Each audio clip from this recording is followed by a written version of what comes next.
तो लगभग 5 घंटे चली इस मैराथन बैठक के बाद क्या कुछ सामने निकल कर आया। हमने आपको सबसे पहले ये जानकारी दी कि सीबीआई जांच पर मांग अटक रही है और फलाफल यही निकल करके आया। हमारे साथ कुमार राजा मौजूद है, कांग्रेस के महानगर अध्यक्ष, और ये इस मामले को बेहद करीब से देख रहे हैं। इन्हीं ने पहल की, राहुल गांधी से बात करवाया, हर जगह ये मौजूद रहे इस दौरान। तो राजा जी बताएं, आप कैसे देख रहे हैं सरकार की इस पहल? मैम देख रही कि सरकार की पहल की मैं सराहना करता हूं, क्योंकि अधिकतर मांगों पे सरकार राजी हो गई।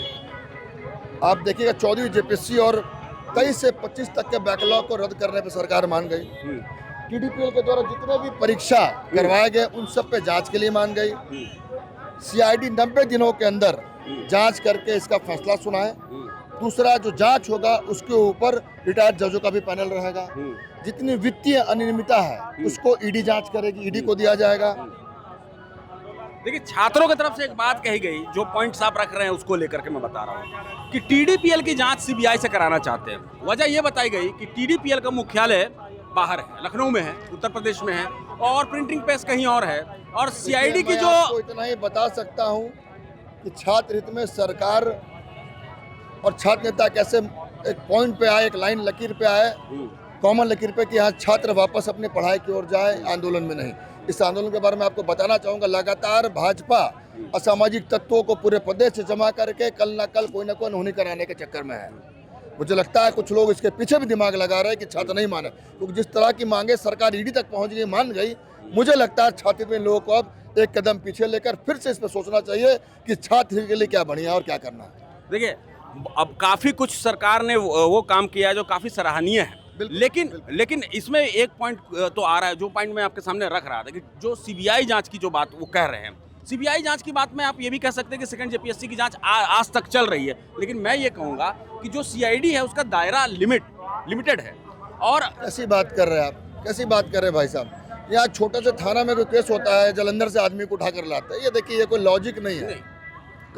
आप ये समझिए कि अगर सीबीआई के पास है कि कहीं और थाना का, कोलकाता का पुलिस आके यहाँ से लोग उठा के लेके जा रही है, यहाँ के पुलिस महाराष्ट्र लेकर आ रही है, लेकिन जो अधिकार सीबीआई के पास है वो सीआईडी के पास तो नहीं है।